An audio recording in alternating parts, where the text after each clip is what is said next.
As most of us will be aware, what's happening in Palestine, what is the position of us Muslims in this situation? Number one, we have to realize as Muslims that today there are 5.211 million Palestinians, of which more than 2 million are in the Gaza Strip. And the total Muslim population of the world today is more than 2 billion. According to me, these Palestinians, for the last several decades, they are doing farz kifaya. They are protecting the third holiest site of Islam.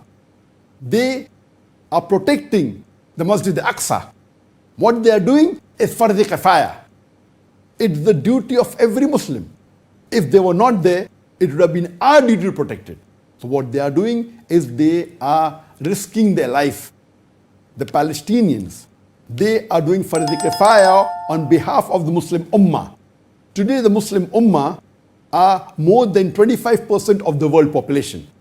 There are more than 7.8 billion human beings in the world today, of which more than 2 billion are Muslims. More than 25% are Muslims. And it is a shame that all the Muslims, more than 25% of the world population, put together, we cannot protect Masjid al-Aqsa.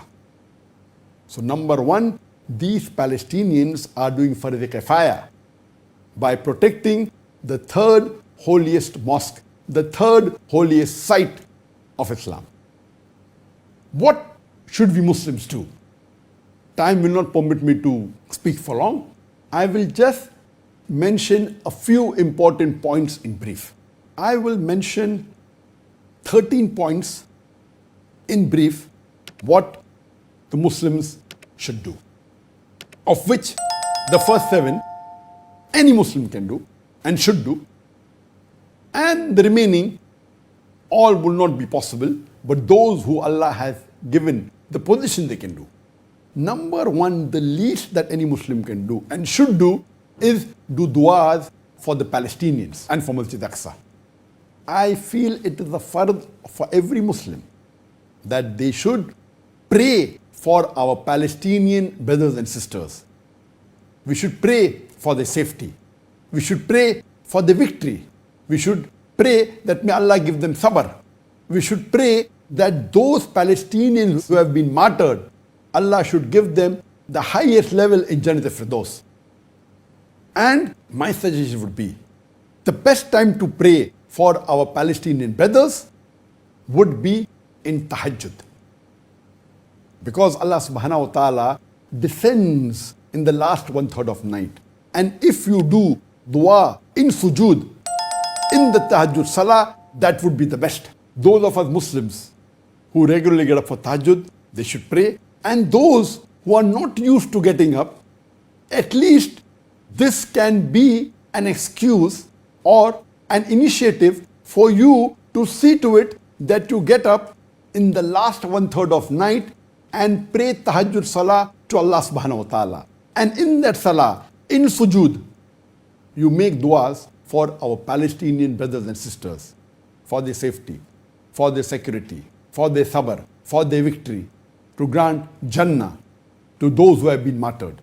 You may never know that because of this, tomorrow it may become your habit that you get up for Tahajjud Salah every night. And this is the best time where Allah subhanahu wa ta'ala answers the prayers of the believers. And He says, who is there who would like to ask and I will answer your prayer. So least a Muslim can do is do dua for our Muslim brothers and sisters in Palestine. Number two, you should make the situation aware on the social media.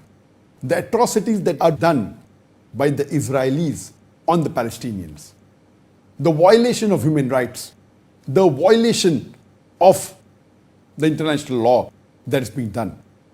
Time will not permit me to speak about in detail, which you can refer to my talk on virtue of the Masjid al-Aqsa, where I have given in brief about the history, that how were the Palestinians initially there, how did the Jews come, and till the situation that is today. Time will not permit me, but we should make on our social media, whether it be on the Facebook, whether it be on the Instagram, on the Twitter, on WhatsApp, we should make the world aware of the atrocities done by the Israelis on the innocent Palestinians.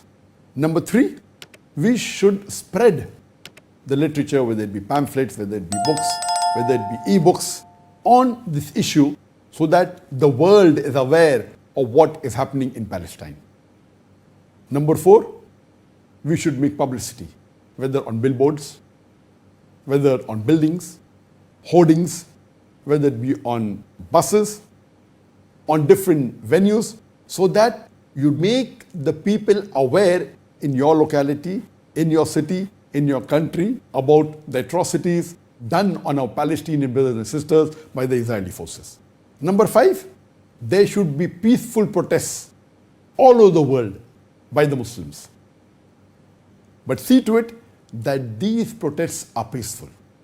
And see to it that if you are living in a non-Muslim country, see to it that you follow the law of the country, take permission, do protests, see to it you give a memorandum to the Israeli High Commission or to the embassy if it's there in the country, if you're living in a non-Muslim country. The sixth is that we Muslims as a whole throughout the world should boycott all Israeli products. We should boycott consuming all Israeli products. Surely the 25% of the world population, if we boycott 100% of the Israeli products, it will be surely a reminder to Israelis and it will be a good lesson to them. Number seven, we should contribute financially whatever we can. And as I've always said in many of my talks before, that when you contribute, see to it that you contribute besides your fard, zakat that you have to give. See to it that you donate a percentage of your income, your monthly income, whether it be 10%, 20%, 30%, 40%, 50%, as much as you do, it is better for charity. And from this amount of charity that you commit from your monthly profit, see to it that you allocate a portion for Palestine, for our Muslim brothers and sisters in Palestine, maybe for building hospitals, maybe for building schools, maybe for building their homes, maybe for the food, for various causes. We should see to it that we contribute whatever we can. And always Allah subhanahu wa ta'ala doesn't look at the amount,